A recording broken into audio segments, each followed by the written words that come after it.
আমরা এইভাবে মোটা করে কেটে নিয়েছি। এবার একে একটু তেলের উপরে ভেজে নেব। এখানে আমরা কাঁচা ঝাল, পেঁয়াজ, জিরে আর রসুন বেটে রেখেছি। এটা দিয়ে আমরা কুমড়ো আর ইলিশ মাছ রান্না করব। এইভাবে আমরা কুমড়োর চাকাগুলো দেখেন ভেজেছি 2 পিঠ এরকম করে। এখন আমরা রান্না শুরু করব। লবণ স্বাদ অনুযায়ী লবণ দিবেন, হলুদ দিলাম। মশলাটা কষানো হয়ে গেছে। এখন এর ভিতরে আমরা পানি দিয়ে দিব। কুমড়োগুলো এর ভিতরে ছেড়ে দিচ্ছি।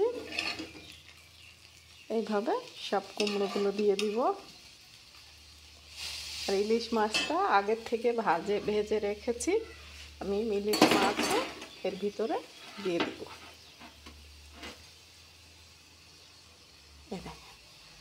দিয়ে ঢাকা দিয়ে দিব।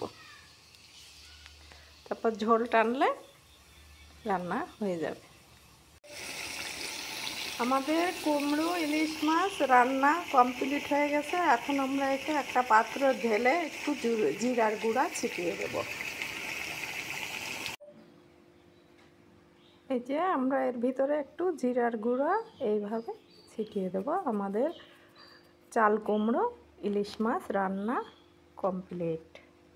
আপনারা রান্না করে এভাবে খেয়ে দেখবেন এবং আমাকে জানাবেন কেমন লাগলো।